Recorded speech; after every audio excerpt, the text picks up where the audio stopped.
আসসালামু আলাইকুম সবাইকে। আশা করি সবাই অনেক বেশি সুস্থ আছেন এবং ভালো আছেন। লাইভে সব কিছু ঠিকঠাক দেখা যাচ্ছে কিনা এবং শোনা যাচ্ছে কিনা আমাকে একটু কাইন্ডলি ইনফর্ম করেন।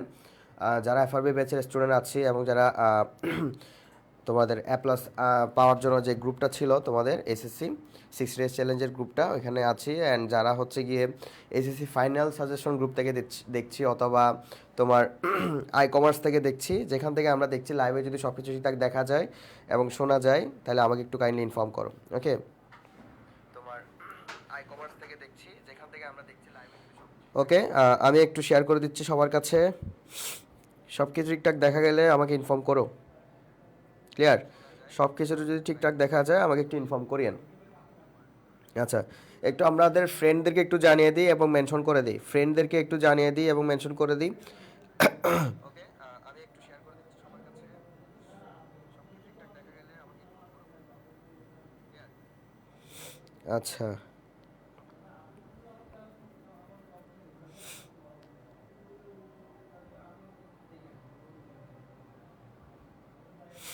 ওকে।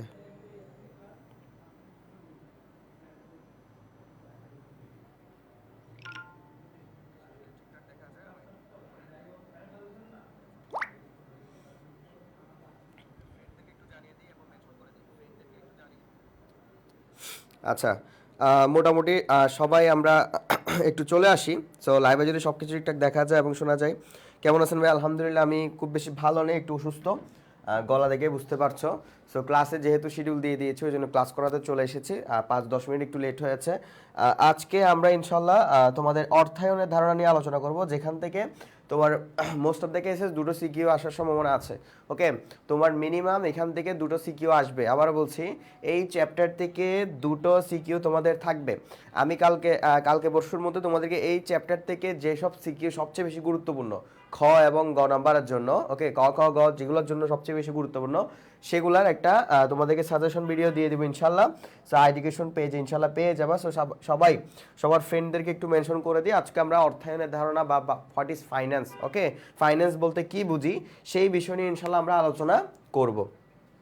আচ্ছা, প্রথমে বলা হয়েছে যে ফাইন্যান্স একটা ইংরেজি শব্দ। ওকে, ফাইন্যান্স একটা কি শব্দ ভাইয়া? ফাইন্যান্স একটা ইংরেজি শব্দ। ওকে, ফাইন্যান্স একটা ইংরেজি শব্দ, যেটা কোত্থেকে আসছে? যেটা আসছে হচ্ছে গিয়ে তোমার একটু সমস্যা করতেছে। হচ্ছে ফাইন্যান্স হচ্ছে গিয়ে আমাদের একটা ইংরেজি শব্দ, যেটার বাংলা অর্থ বোঝায় হচ্ছে অর্থায়ন কিংবা অর্থ সংস্থান। তার মানে ফাইন্যান্স শব্দ দ্বারা আমরা বুঝি হচ্ছে অর্থায়ন কিংবা অর্থ সংস্থান, মানে টাকা নিয়ে আসা। সহজ কথায় বলতে গেলে ফাইন্যান্স কিংবা অর্থায়ন মানে হচ্ছে অর্থ আনায়ন, মানে টাকা পয়সা নিয়ে আসাকে আমরা কি বলছি? ফাইন্যান্স বলছি। তুমি তোমার পার্সোনাল ফাইন্যান্স করছো, নতুন কোনো একটা বিজনেস এস্টাবলিশ করার আগে ফাইন্যান্স করছো, বা যে কোনো কাজে তোমার প্রত্যেক দিনের জন্য তোমার একটা ফাইন্যান্স থাকে। তুমি তোমার ভার্সিটিতে যাবা, কত টাকা তোমার খরচ হবে, তুমি তোমার কলেজে যাচ্ছ, কত টাকা তোমার খরচ হচ্ছে, প্রত্যেকটা বিষয় ফাইন্যান্সের আওতাভুক্ত। ওকে, প্রত্যেকটা বিষয় কিসের আওতাভুক্ত ভাইয়া? ফাইন্যান্সের আওতাভুক্ত। সো আমাদের প্রাত্যহিক জীবনে ফাইন্যান্স কিংবা বাজেটিং এই বিষয়গুলো সবচেয়ে বেশি গুরুত্বপূর্ণ বিষয়, কারণ আমরা প্রত্যেকদিন ফাইন্যান্সের সাথে ওতপ্রোতভাবে কি জড়িত। সো ফাইন্যান্স শব্দটার প্রতিশব্দ হচ্ছে গিয়ে অর্থায়ন, মানে কি? অর্থ আনায়ন। অর্থায়ন মানে কি বোঝায়? অর্থ আনাকে বেসিক্যালি অর্থায়ন মানে কি? অর্থ আনায়ন। ওকে, অর্থ আনায়ন। আমরা অর্থায়ন শব্দকে যদি ভাঙি, অর্থ প্লাস কি হয়? আনায়ন হয়। মানে ফাইন্যান্স শব্দের বেসিক অর্থ হচ্ছে অর্থ প্লাস আনায়ন। ওকে, এই শব্দটা আসছে একটা ল্যাটিন শব্দ, যেটা ফিনিশ বলি আমরা। কি বলি? ফিনিশ। এখন ফিনিশ শব্দ দ্বারা তো শেষ বোঝায়, আসলে এটার আবিধানিক অর্থ শেষ না বুঝিয়ে বোঝায় হচ্ছে কি? অর্থ আনা, অর্থের যোগান দেওয়া কিংবা অর্থ সংগ্রহ করাকে আমরা কি বুঝি? ফাইন্যান্স বলছি। ওকে, আমরা কি বলছি? ফাইন্যান্স বলছি। আচ্ছা, তারপর বলা হচ্ছে অনেকে ব্যবসায়ীকে অর্থ কি বলা হয়? ব্যবসায়ী জীবন শক্তি কিংবা লাইফ ব্লাড বলে। এটা কিন্তু আমাদের এমসিকিউর জন্য খুবই ইম্পর্টেন্ট। এমসিকিউর জন্য এই তথ্যটা খুবই ইম্পর্টেন্ট যে আমরা ফাইন্যান্সকে কি বলবো? লাইফ ব্লাড বলবো বা জীবনী শক্তি বলবো। তার মানে একটা আমরা গুরুত্বপূর্ণ তথ্য পেলাম, সেটা হচ্ছে সাধারণ অর্থে একটা বেসিক অর্থে কি পেলাম? অর্থায়ন মানে হচ্ছে এটা ক নম্বরের জন্য মোস্ট অফ দ্য কেসে সবচেয়ে বেশি আসবে। অর্থায়ন কাকে বলে? প্রশ্নে ক নম্বরের জন্য খুবই ইম্পর্টেন্ট। অর্থায়ন কাকে বলে? অর্থায়ন বলতে অর্থ সংগ্রহ করাকে বোঝায়। শুধু এতটুকু লিখলে হবে না, সংকীর্ণ অর্থে কোনো ব্যবসায় কিংবা আর্থিক প্রতিষ্ঠানের আর্থিক পরিকল্পনা করা, মানে অর্থ রিলেটেড পরিকল্পনা করা এবং সম্পদের সর্বোৎকৃষ্ট ব্যবহার বা ব্যবস্থাপনা তহবিল সংগ্রহ করাকে আমরা ফাইন্যান্স বলি, কিংবা কি বলি, অর্থায়ন বলি। ওকে, বেসিকটা সবার কাছে ক্লিয়ার? এটা কিন্তু আমাদের ক নাম্বার কোশ্চেন্স এবং কিছু এমসিকিউর জন্য অনেক বেশি কাজে দিবে। ক্লিয়ার সবার কাছে? আচ্ছা, আমরা নেক্সট স্লাইডে মুভ করি। ওকে, তারপর বলা হচ্ছে যে আচ্ছা, এটা হচ্ছে গিয়ে যারা তোমাদের যারা স্বপ্ন হচ্ছে ঢাকা বিশ্ববিদ্যালয়ে ভর্তি পরীক্ষা দেওয়া, ওকে, বা এসএসসি থেকে তোমার ভর্তি পরীক্ষার প্রস্তুতি শুরু করা বা ভর্তি প্রস্তুতি দেওয়ার ক্ষেত্রে মন মানসিকতা রাখা, জাস্ট মন মানসিকতা রাখার জন্য আমাদের ডিও আইসিইউ ব্যাচ অলরেডি শুরু হয়ে গিয়েছে, যেখানে তুমি আরইউর কোর্সগুলো ফ্রিতে পাবা। এবং এখানে আমরা টোটাল এই সংখ্যক ক্লাসগুলো রেখেছি, বাংলায় 40টা, ইংরেজি 30টা, হিসাব বিজ্ঞানে 25টা, ব্যবস্থাপনায় হচ্ছে কি তোমার 20টা, ফাইন্যান্স মার্কেটিং মিলে 25টা করে, টোটাল 15টা করে, টোটাল 30টা ক্লাস। সো যারা এখনো ঢাকা বিশ্ববিদ্যালয়ে ভর্তি পরীক্ষার জন্য জানো না বা কি করবা বুঝতে পারছো না, তারা এসএসসি পরে পরে এখানে অবশ্যই ভর্তি হয়ে নিবা, বা এখান থেকে ক্লাস শুরু হয়ে যাবে কিন্তু এসএসসি পরে পরে, তাই আগে থাকতে ভর্তি করে রাখবা এবং নিজেকে এক ধাপ এগিয়ে রাখবা। এবার আসো আমরা একটু অর্থায়নের বৈশিষ্ট্য সম্পর্কে জানি। অর্থায়নের বৈশিষ্ট্যগুলো একটু আমাদের খ নাম্বার প্রশ্নের জন্য ইম্পর্টেন্ট। কিসের জন্য? খ। ওকে, অর্থায়নের বৈশিষ্ট্য কেন ইম্পর্টেন্ট? খ নম্বর কোশ্চেনের জন্য একটু বেশি ইম্পর্টেন্ট। আচ্ছা, আজকে একটু স্লাইডটা হচ্ছে ভুতুড়ে গল্প খেলছে আমাদের সাথে। আচ্ছা, তাহলে অর্থায়নের বৈশিষ্ট্য একটু দেখি। অর্থায়নের বৈশিষ্ট্যগুলো হচ্ছে অর্থায়ন সংক্রান্ত যাবতীয় কার্যক্রমকে আমরা অর্থায়নের বৈশিষ্ট্য বেশ কিছু এখানে তুলে ধরেছি। প্রথমত হচ্ছে গিয়ে আর্থিক কার্যাবলী। যে অর্থায়ন বিষয়টা হচ্ছে কিসের কার্যাবলী? একটা অর্থ রিলেটেড, টাকা রিলেটেড, মানি রিলেটেড একটা কার্যাবলী। তার মানে অর্থায়ন হচ্ছে অর্থ সংক্রান্ত সকল কার্যাবলীর সমষ্টি। অর্থ সংক্রান্ত সকল কার্যাবলীর সমষ্টিকে আমরা কি বলছি? আর্থিক কার্যক্রম বলছি। মানে এগুলো হচ্ছে মানি রিলেটেড, টাকা পয়সা রিলেটেড বিষয়। তারপর বলা হচ্ছে এখানে আর্থিক পরিকল্পনা। এখানে একটা তোমার মানি রিলেটেড একটা প্ল্যানিং থাকবে। কি থাকবে? মানি রিলেটেড একটা কি থাকবে? প্ল্যানিং থাকবে। সেই রিলেটেড ব্যবস্থাপনা থাকবে, সেই রিলেটেড কার্যক্রম থাকবে। এটাই হচ্ছে অর্থায়নের আমাদের বেসিক বৈশিষ্ট্য। তারপর হচ্ছে উৎস শনাক্তকরণ। আমি কোন উৎস থেকে টাকাগুলো সংগ্রহ করব, কিংবা কোন উৎস থেকে আমি মানিগুলো সংগ্রহ করব, আমি কি নিজস্ব অর্থায়ন থেকে দিব নাকি বহিস্থ অর্থায়ন থেকে দিব, এই প্রত্যেকটা বিষয় অর্থায়নের বৈশিষ্ট্যের মধ্যে যায়। তার মানে উৎস শনাক্তকরণ খুবই গুরুত্বপূর্ণ তথ্য। তুমি কি তোমার বাবা থেকে টাকা নিবা, নাকি তোমার নিজে থেকে টাকা নিবা, নাকি তোমার মা থেকে টাকা নিবা? ওকে, ধরো তুমি একটা পাঞ্জাবি কিনতে চাচ্ছ। ওকে, তুমি একটা কি কিনবা? পাঞ্জাবি কিনবা। এটার জন্য তোমাকে কি করতে হবে? ফাইন্যান্সিং করতে হবে, মানে টাকা সংগ্রহ করতে হবে। এখন তোমার নিজের কাছে আসে 500 টাকা, তোমার আম্মু দিল, তোমাকে 200 টাকা, আবার আব্বু দিল তোমাকে 1000 টাকা। ওকে, তার মানে টোটাল মিলিয়ে তোমার 1700 টাকা টোটাল তোমার পাঞ্জাবির জন্য কি করা হলো? ফাইন্যান্সিং করা হলো। ওকে, এটাই হচ্ছে আমাদের ফাইন্যান্সিং এর বৈশিষ্ট্য। এটাই হচ্ছে আমাদের কি? ফাইন্যান্সিং এর বৈশিষ্ট্য। আচ্ছা, তারপর বলা হচ্ছে গিয়ে বিনিয়োগ। এরপর আমি যেই উৎস থেকে টাকাগুলো সংগ্রহ করেছি এবং এগুলো আমাকে ইনভেস্টমেন্ট করতে হবে। এই যে 1700 টাকাগুলো আমরা পাঞ্জাবি কেনার জন্য ইনভেস্ট করব। 1700 টাকাগুলো আমরা পাঞ্জাবি কেনার জন্য কি করব? ইনভেস্ট করব। ক্লিয়ার? বুঝতে পেরেছি? আচ্ছা, এই যে 1700 টাকাগুলো আমরা কালেক্ট করেছি, সেই টাকাগুলো আমরা পরে বিনিয়োগ করব। আচ্ছা, তারপর হচ্ছে তোমাদের অর্থায়নের স্বরূপ বা নেচার অফ ফাইন্যান্স। ফাইন্যান্সের বেশ কিছু কি আছে? প্রকারভেদ আছে। আমরা একটু দেখি প্রকারভেদগুলো, একটু দেখব ফাইন্যান্সের প্রকারভেদগুলো দেখব। টোটাল বাজারে এই পর্যন্ত 5 ধরনের আমরা কি পাই? 5 ধরনের প্রকারভেদ পাই। ক্লিয়ার? টোটাল আমরা কত ধরনের প্রকারভেদ পাই? 5 ধরনের অর্থায়নের শ্রেণী বিভাগ পাই। অর্থাৎ আমরা 5 ভাবে কি করি? ফাইন্যান্সিং করি। 5 ভাবে আমরা কি করি? ফাইন্যান্সিং করি। ওকে, এই যে আমরা পরিবারের জন্য অর্থায়ন করি না? অবশ্যই করি। একটা পরিবারের মধ্যে বাবা মাস শেষে কত টাকা পাবে, কত টাকা খরচ করবে, কার জন্য কি কিনবে, সব বিষয় কিন্তু উনি ওনার মাথার মধ্যে রেখে দেন। তার মানে তোমার পরিবারের জন্য উনি একজন ফাইন্যান্সিয়াল ম্যানেজার। ক্লিয়ার? এরপরে সরকারি অর্থায়ন। একটা সরকার প্রতি বছর বাজেট ঘোষণা করে, কোন জায়গা থেকে কত টাকা আসবে, কোন জায়গায় কত টাকা বিনিয়োগ করা হবে, কত টাকা খরচ করা হবে, প্রত্যেকটা বিষয় প্রতি বছরের জুন জুলাই মাসে কি করে রাখে, ফিক্সড করে রাখে। তারপরে সরকারি অর্থায়ন আছে, আন্তর্জাতিক অর্থায়ন, একটা দেশের বৈদেশিক বাণিজ্য কেমন ভাবে চলবে, কতটুকু আমদানি হবে, কতটুকু রপ্তানি হবে, প্রত্যেকটা বিষয় আন্তর্জাতিক অর্থায়নের মধ্যে যায়। ব্যবসায় অর্থায়ন সবচেয়ে বেশি বাস্ট একটা এরিয়া।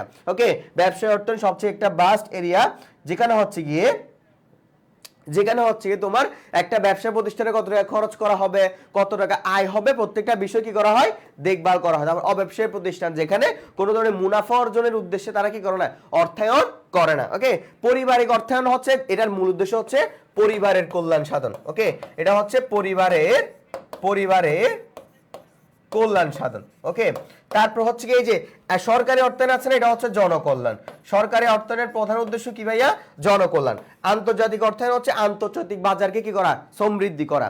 তারপর হচ্ছে ব্যবসা অর্থায়ন হচ্ছে তোমার, ব্যবসা অর্থায়নের উদ্দেশ্য হচ্ছে মুনাফা অর্জন। কি অর্জন, মুনাফা অর্জন। ওকে, আমরা তার মানে এই অর্থায়নগুলো আমাদের একটু বেশি কাজে লাগবে।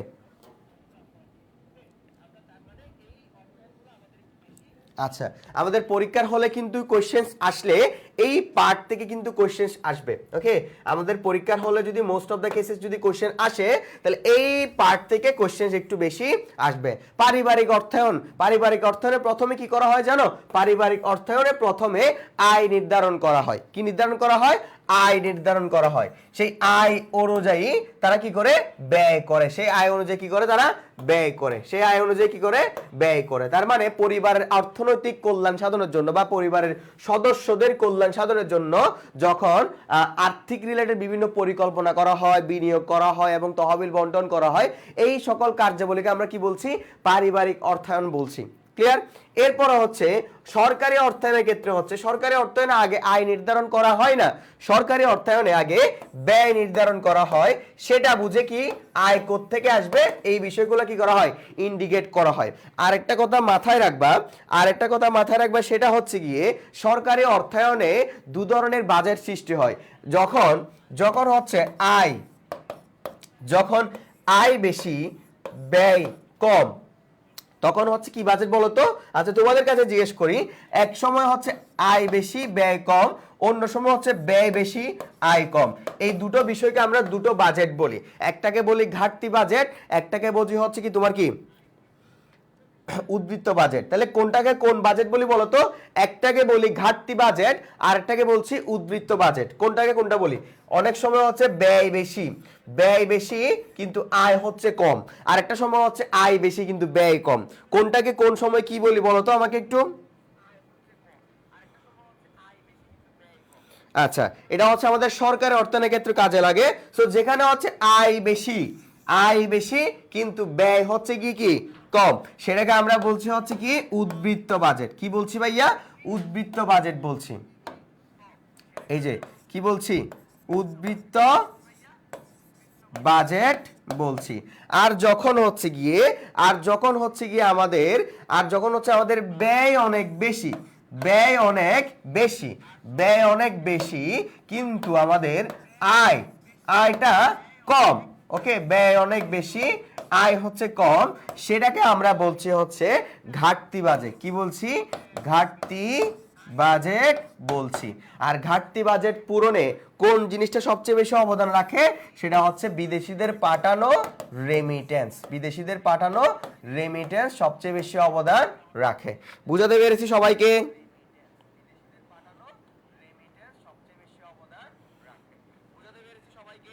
ওকে, আর সরকারি অর্থায়নে সর্বপ্রথম কি ইন্ডিকেট করা হয়, আগে সরকারি অর্থায়নে আগে ব্যয় ইন্ডিকেট করা হয়। ওকে, তারপরে আয় ইন্ডিকেট করা হয়। বুঝাতে পেরেছি সবাইকে?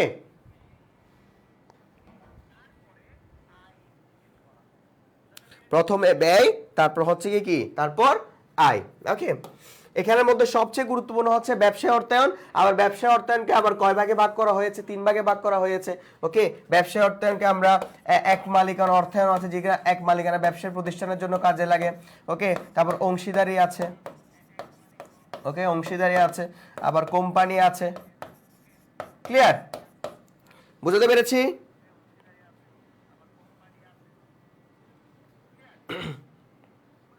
আচ্ছা, ফাইন। এই যে এখানে একটা আমি চার্ট দিয়ে দিয়েছি, এই চার্টটা এক নজর একটু দেখে নিবা, এই চারটা একটু দেখে নিবা যে ব্যক্তিগত অর্থায়ন কিংবা পার্সোনাল ফাইন্যান্সিং কেমন। ব্যক্তিগত অর্থায়ন কিংবা পার্সোনাল ফাইন্যান্সিং হচ্ছে নিজেদের কোনো ব্যক্তি বা নিজের জন্য যখন সে কি করছে ফাইন্যান্সিং করছে সেটাকে কি বলা হচ্ছে পার্সোনাল ফাইন্যান্সিং বলছে। পারিবারিক অর্থায়নের ক্ষেত্রে কি করা হয়, পরিবারের আয়ের উৎস প্রথমত কি করা হয়, পরিবারের আয়ের উৎস, এই যে আয়ের উৎস আগে ইন্ডিকেট করা হয়, সেই পরিমাণ টাকা কোন কোন খাতে ব্যয় করলে তাদের উন্নয়ন করা হবে বা তাদের নিজস্ব পারস্পরিক উন্নয়ন হবে বা তাদের নিজস্ব সদস্যদের কল্যাণ হবে, সেই অনুযায়ী এগুলো কি করা হয়, ব্যয় করা হয়। সরকারি অর্থায়নে সর্বপ্রথম কি করা হয়, আগে ব্যয় নির্ধারণ করা হয়। সরকারি অর্থায়নে আগে কি নির্ধারণ করা হয়, ব্যয় নির্ধারণ করা হয়। এই যে পারিবারিক অর্থায়ন হচ্ছে আগে আয় আর সরকারি অর্থায়নে আগে হচ্ছে কি ব্যয়। ওকে, আর ওগুলা কোন উৎস থেকে কোন কোন উৎস থেকে অর্থ সংগ্রহ করা হবে সেগুলাকে নির্ধারণ করা হয় এবং এটাকে বলা হচ্ছে আমরা গভর্নমেন্ট ফাইন্যান্স আর সরকারি অর্থায়ন। ক্লিয়ার? আর হচ্ছে গিয়ে প্রথমত ব্যয়ের পরিমাণ নির্ধারণ করে সেই অনুযায়ী তহবিল সংগ্রহ করা হয়। তারপর ব্যবসায় অর্থায়ন, ব্যবসায় অর্থায়নের মধ্যে হচ্ছে গিয়ে কোনো প্রতিষ্ঠানের অর্থায়ন যখন ব্যবসা প্রতিষ্ঠান যখন মুনাফা অর্জনের উদ্দেশ্যে যখন তারা অর্থায়ন করে সেটাকে আমরা ব্যবসায় অর্থায়ন বলছি, যেখানে হচ্ছে তোমার এক মালিকানা আছে, অংশীদারি আছে, যৌথ মূলধনী কোম্পানি আছে।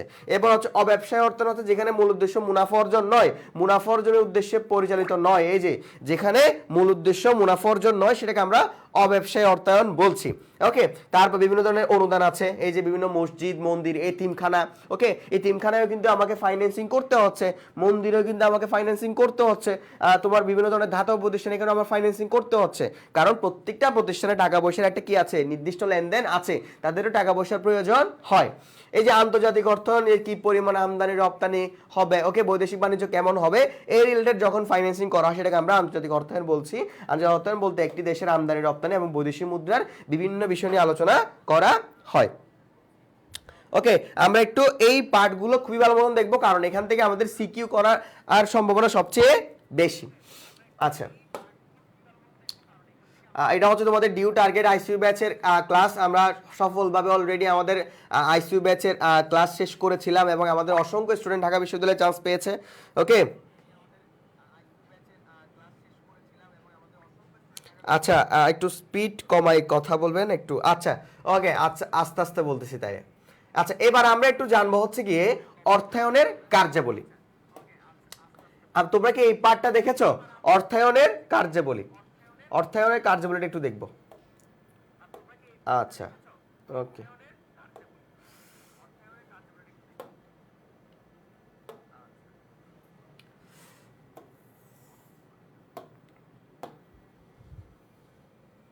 প্রবলেম খালি শুধু প্রবলেম।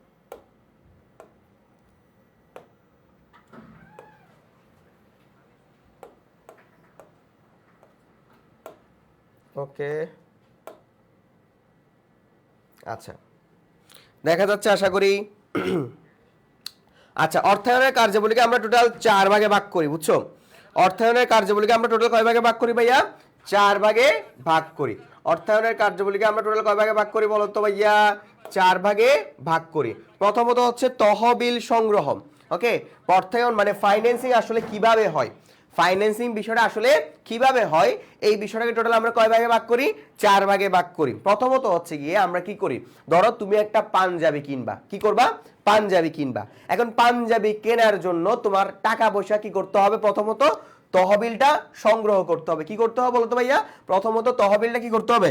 সংগ্রহ করতে হবে। তার মানে আমার ফার্স্ট প্রায়োরিটির কাজ হচ্ছে কি? অর্থায়ন করা। আমার ফার্স্ট প্রায়োরিটি হচ্ছে টাকা সংগ্রহ করা। টাকা সংগ্রহটা ইন্টারনাল হতে পারে, এক্সটার্নাল হতে পারে। ক্লিয়ার? ইন্টারনাল হতে পারে অথবা কি হতে পারে? এক্সটার্নাল হতে পারে। আমরা কি এতটুকু বুঝতে পেরেছি?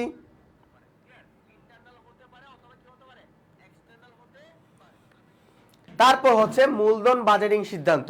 মূলধন বাজেটিং সিদ্ধান্তকে আমরা দীর্ঘমেয়াদী বিনিয়োগ সিদ্ধান্ত বলি। তার মানে যখন কোনো একটা প্রতিষ্ঠান দীর্ঘমেয়াদী কোনো একটা সম্পদে বিনিয়োগ করার জন্য চিন্তা ভাবনা করবে বা সেই অনুযায়ী টাকা পয়সা সংগ্রহ করবে এবং বিনিয়োগ করবে, সেটাকে আমরা বলছি মূলধন বাজেটিং বিনিয়োগ সিদ্ধান্ত। সেটাকে আমরা কি বলছি? মূলধন বাজেটিং বিনিয়োগ সিদ্ধান্ত বলছি। যেখানে হচ্ছে যেটাকে বলা হয় দীর্ঘমেয়াদী বিনিয়োগ সিদ্ধান্ত। ধরো বড় ধরনের ক্যামেরা, বড় ধরনের যন্ত্রপাতি, এই ধরনের জিনিসপত্র কেনার জন্য যেই ফাইন্যান্সিংটা করা হয় বা যেই কাজগুলো করা হয় সেটাকে আমরা কি বলছি? মূলধন বাজেটিং বিনিয়োগ সিদ্ধান্ত বলছি। তারপর স্বল্পমেয়াদী সম্পদ ব্যবস্থাপনা মানে হচ্ছে যখন কোনো একটা প্রতিষ্ঠান তার চলতি সম্পদ ব্যবস্থাপনার জন্য ফাইন্যান্সিং করে বা যাবতীয় কার্যাবলী সংগ্রহ করে, সেটাকে আমরা বলছি স্বল্পমেয়াদী ব্যবস্থাপনা। ওকে, আর তহবিল বন্টন কিংবা লভ্যাংশ সিদ্ধান্ত মানে হচ্ছে গিয়ে যখন তুমি কোন একটা জায়গায় বিনিয়োগ করার পরে সেখান থেকে যেই রিটার্নটা পাবে সেই রিটার্ন রিলেটেড যাবতীয় সকল সিদ্ধান্তকে আমরা কি বলছি? তহবিল বন্টন কিংবা লভ্যাংশ সিদ্ধান্ত। আমরা যদি লভ্যাংশ কত পার্সেন্ট দিব, কত পার্সেন্ট দিব না, কত পার্সেন্ট নিজেদের মধ্যে রেখে দিব, এই রিলেটেড যাবতীয় সিদ্ধান্তকে আমরা কি বলছি? তহবিল সংগ্রহ বলছি। আশা করি আমরা এই বিষয়গুলো বুঝতে পেরেছি।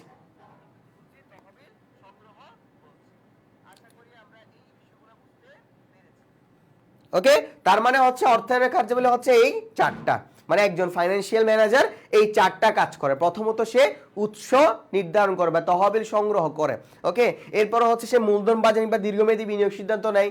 এরপর হচ্ছে সে স্বল্পমেয়াদী বিনিয়োগ সিদ্ধান্ত নেয় বা 24 মাস ব্যবস্থাপনার সিদ্ধান্ত নেয়।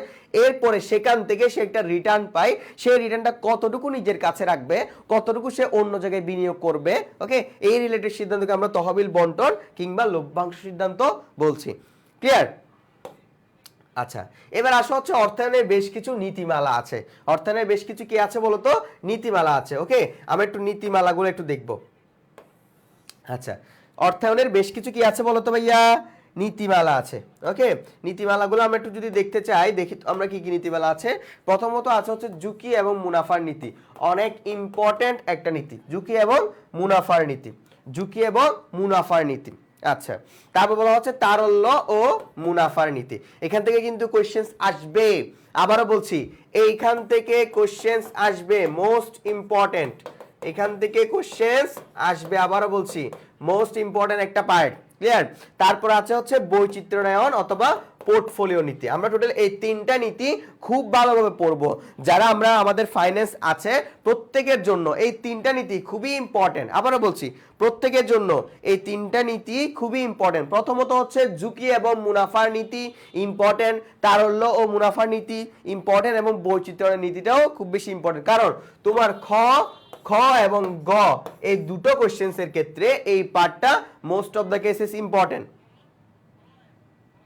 আচ্ছা, ম্যানেজমেন্টের সিকিউতে প্রবলেম, ম্যানেজমেন্টের নেক্সট ক্লাস থেকে আমরা ম্যানেজমেন্টের সিকিউ ক্লাস করব ইনশাআল্লাহ।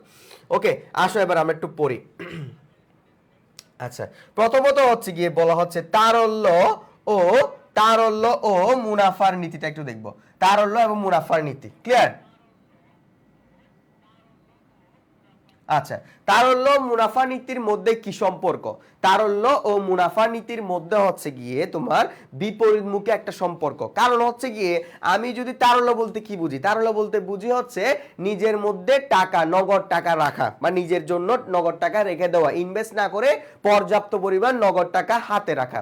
এখন তুমি যদি বেশি পরিমাণের পর্যাপ্ত টাকা না রাখো বা বেশি পরিমাণে টাকা যদি তুমি রেখে দাও, ধরো তুমি অনেক পরিমাণে টাকা তোমার কাছে রেখে দিয়েছো, এখন তুমি যদি বেশি পরিমাণে টাকা যদি তোমার কাছে রেখে দাও, তুমি কি বেশি পরিমাণে বিনিয়োগ করতে পারবা? করতে পারবে না। তার মানে বেশি পরিমাণে বিনিয়োগ যদি করতে না পারো, তার মানে মুনাফাও তোমার কি হবে? ডাউন হবে। তার মানে অধিক যদি তারল্য আমি রেখে দিই, অধিক তারল্য মানে হচ্ছে নগদ টাকা নিজের কাছে গচ্ছিত রাখা। ওকে, অধিক তারল্য যদি আমি রাখি তাহলে আমি বিনিয়োগ করতে পারবো কি বলতো? কম। তাহলে আমি বিনিয়োগ করতে পারবো কি ভাইয়া? কম। ওকে, আচ্ছা, তার মানে আমি যদি অধিক তারল্য নিজের কাছে রেখে দিই তাহলে আমি বিনিয়োগ করতে পারবো কি? কম। এবং আমি যদি কম বিনিয়োগ করি তাহলে সেখান থেকে আমার রিটার্ন কিংবা মুনাফা আসবে কি? কম। তার মানে হচ্ছে তারল্য আর মুনাফার মধ্যে একটা নেগেটিভ সম্পর্ক। বুঝাতে পেরেছি? কেউ একজন বাড়লে কেউ একজন কমে যাবে।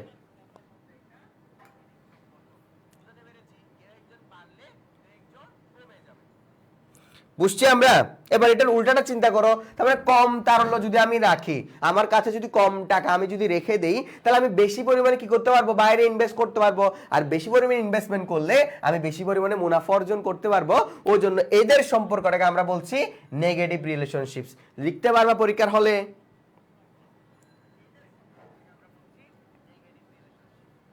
আমরা পরীক্ষা লিখতে পারবো?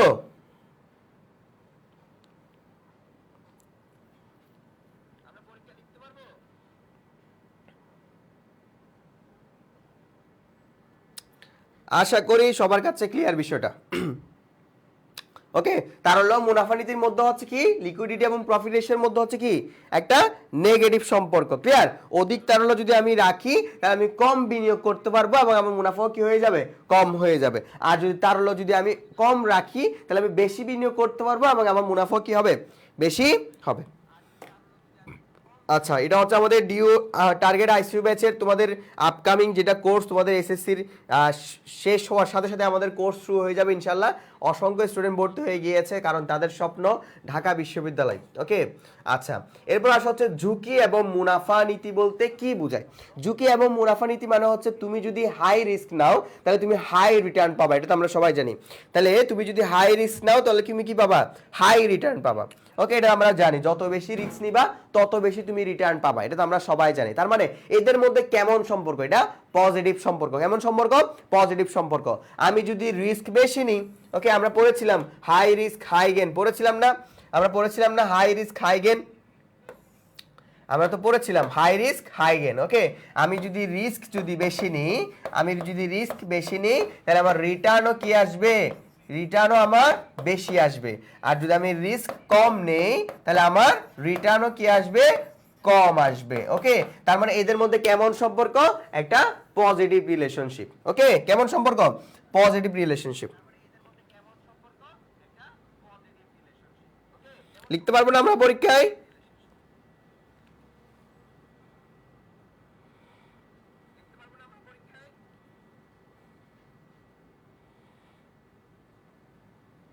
ইনশাল্লাহ পারবো। ওকে, এটা আমাদের প্রত্যেকের জন্য এগুলো খুবই ইম্পর্টেন্ট। এই ফাইন্যান্সের ক্ষেত্রে এই বিষয়গুলা আমরা মিনিমাম দেখবা, এই চ্যাপ্টার যা পড়িয়েছি তোমার সিকিউ তুমি দুটো কমন পাবা, দুইটা সিকিউ এই জায়গাগুলো থেকে আসবে। তুমি আজকে বসে এই চ্যাপ্টার শেষ করার পরে তুমি সিকিউ সলভিং এ চলে যাবা। ক্লিয়ার? সিকিউ সলভিং এ চলে যাবা, দেখবা বেশিরভাগ কোশ্চেন ব্যবসা অর্থায়ন থেকে আসছে, তারল্য এবং মুনাফা নীতি থেকে আসছে, ঝুঁকি এবং মুনাফা নীতি থেকে আসছে, পোর্টফোলিও নীতি থেকে আসছে। ওকে, আমাদের কিন্তু মুখস্থ করার দরকার নেই, আমরা কনসেপ্টগুলা বুঝি এবার নিজের মতো করে পরীক্ষার হলে ইনশাআল্লাহ আমরা লিখতে পারবো। আচ্ছা আচ্ছা, আরেকটা আমাদের নীতি আছে, সেটা হচ্ছে তোমার বৈচিত্র্যায়ন এবং পোর্টফোলিও নীতি। আচ্ছা, পোর্টফোলিও নীতি, ক্লিয়ার? পোর্টফোলিও নীতি এটা হচ্ছে কি আমাদের ইম্পর্টেন্ট আরো বেশি, কারণ পোর্টফোলিও নীতি মানে হচ্ছে তুমি যখন তোমার কাছে যদি 1 লক্ষ টাকা আছে, ওই 1 লক্ষ টাকা যদি একটা বিজনেসে যদি তুমি ইনভেস্ট করে দাও, কোনো রকমে আল্লাহ না করুক ওই বিজনেসে আগুন ধরে গিয়েছে বা কোনো একটা ফ্যাক্টরিতে তুমি 1 লাখ টাকা ইনভেস্ট করেছো, ওই ফ্যাক্টরিতে আগুন ধরে গিয়েছে, তার মানে তোমার 1 লক্ষ টাকা পুরোটা কি হয়ে যাবে, নষ্ট হয়ে যাবে। ওই জন্য পোর্টফোলিও নীতিতে বলা হয়েছিল যে তুমি তোমার কাছে 1 লক্ষ টাকা আছে, ওকে, তোমার কাছে কি আছে, 1 লক্ষ টাকা আছে, এই 1 লক্ষ টাকা তুমি একটা জায়গায় ইনভেস্টমেন্ট না করে বিভিন্ন জায়গায় ছড়িয়ে ছিটিয়ে ইনভেস্টমেন্ট করো। ধরো কোনো জায়গায় তুমি 20,000 ইনভেস্টমেন্ট করলা, কোনো জায়গায় তোমার 50,000 টাকা ইনভেস্টমেন্ট করলা, ওকে, কোনো জায়গায় তুমি 10,000 টাকা ইনভেস্টমেন্ট করলা, ওকে, আর কোনো জায়গায় তুমি আরো 20,000 টাকা ইনভেস্টমেন্ট করলা। সো এইভাবে যখন তুমি ইনভেস্টমেন্ট করবা, কোনো একটা জায়গায় যদি লসও হয়ে যায়, বাকিগুলা দ্বারা তোমার টাকাটা উঠে চলে আসবে। কিন্তু তুমি যদি ওই 1 লক্ষ টাকা কোনো একটা জায়গায় যদি ইনভেস্টমেন্ট করে রাখো তাহলে ওভারঅল তোমার কি হয়ে যাবে, লস হয়ে যাবে। এটাই হচ্ছে আমাদের পোর্টফোলিও নীতির বিষয়, যে আমাদের আমাদের আমাদের আমাদের সম্পদগুলো কখনো একটা জায়গায় আমরা ইনভেস্টমেন্ট করব না। একটা ইংরেজিতে প্রবাদ আছে, don't pull, okay, don't put all eggs in one basket. Okay, don't put all your eggs in the one basket. একটা বাস্কেটের মধ্যে সবগুলো ডিম রাখিও না, ডিম সবগুলো ভেঙে যাওয়ার সম্ভাবনা আছে। ক্লিয়ার? এটা হচ্ছে আমাদের বৈচিত্র্য নীতি কিংবা পোর্টফোলিও নীতি।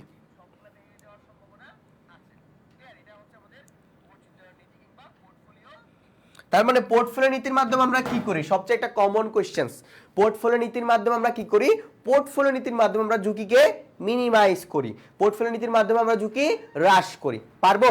পোর্টফোলিও নীতির মাধ্যমে আমরা কি করি বলতো, ঝুঁকি হ্রাস করি। ক্লিয়ার সবার কাছে?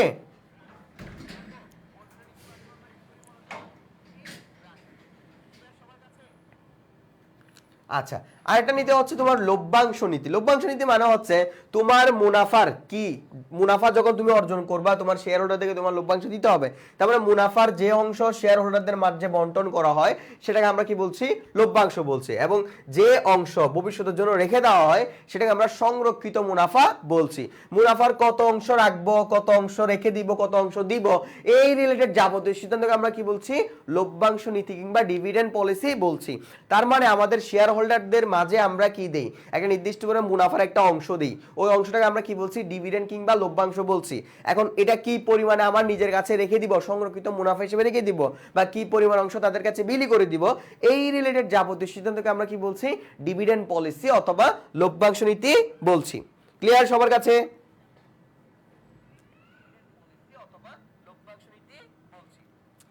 আচ্ছা, এবার আসো হচ্ছে গিয়ে একটা প্রতিষ্ঠানের দুটো গোলস থাকে। একটা প্রতিষ্ঠানের দুটো কি থাকে ভাইয়া, গোলস থাকে। এখান থেকে কিন্তু আমাদের কোশ্চেন আসবে।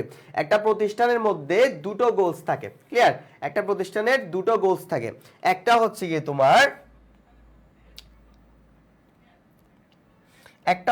তোমার মুনাফা, একটা হচ্ছে তোমার মুনাফা সর্বোচ্চকরণ, আর একটা হচ্ছে সম্পদ সর্বাধিকরণ। এটা খুবই গুরুত্বপূর্ণ। এখান থেকে কিন্তু আমাদের কোশ্চেন আসবে। মানবিকের ক্লাস হয় স্যার, ওকে, মানবিকের ক্লাস হয়, ওকে।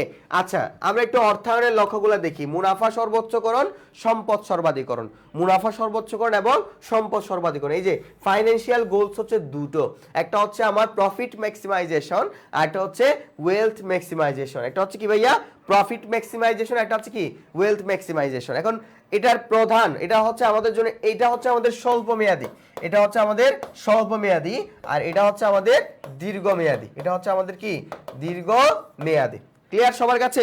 একটা হচ্ছে স্বল্প মেয়াদী আর একটা হচ্ছে আমাদের দীর্ঘমেয়াদী। এখন কোনটা কোন ক্ষেত্রে কাজে লাগে, কোনটা কি করে, এই বিষয়গুলো আমরা একটু জেনে নিব ইনশাআল্লাহ এখনই। আচ্ছা, ওকে, এই যে এখানে দেওয়া আছে খুব সুন্দর করে, এখানে খুব সুন্দর করে দেওয়া আছে। আচ্ছা,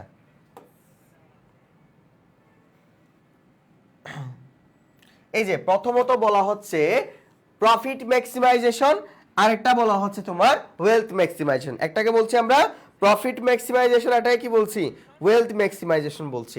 এখন প্রফিট ম্যাক্সিমাইজেশন কি কি বিবেচনা করে আর ওয়েলথ ম্যাক্সিমাইজেশন কি কি বিবেচনা করে না, এই জিনিসগুলো আমাকে একটু জানতে হবে। মনে রাখবা, প্রফিট ম্যাক্সিমাইজেশন আমার ব্যবসার আলটিমেট গোল না।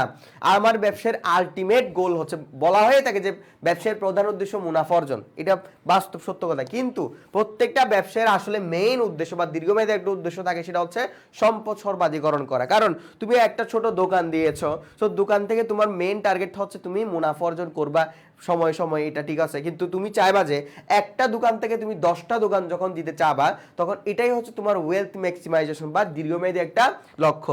আর যখন কোন একটা প্রফিট ম্যাক্সিমাইজেশনের ক্ষেত্রে কি কি বিষয়গুলো আসলে বিবেচনা করে না, সেক্ষেত্রে তারা ঝুঁকি বিবেচনা করে না।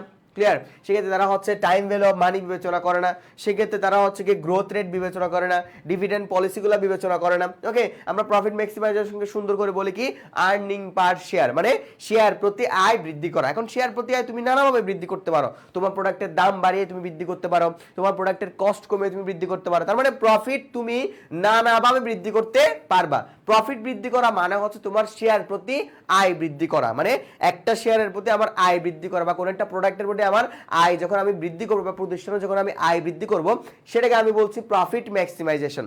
আর ওয়েলথ ম্যাক্সিমাইজেশন জিনিসটা কি, সেটা হচ্ছে তোমাদের আলটিমেট একটা দীর্ঘমেয়াদী লক্ষ্য, যেটা মানে হচ্ছে তোমার শেয়ারের বাজার মূল্য বৃদ্ধি করা। মানে আমার প্রতিষ্ঠানের বাজার মূল্যটা আমি কি করছি, বৃদ্ধি করছি। আমার একটা দোকান থেকে আমি 10টা দোকান দিচ্ছি, আমার একটা শেয়ার থেকে আমি 1000টা শেয়ার সৃষ্টি করছি।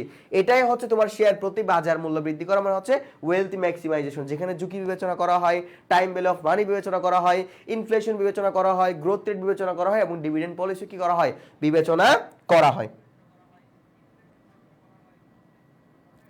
ওকে, তার মানে আমরা এই বিষয়গুলো বুঝতে পেরেছি সবাই।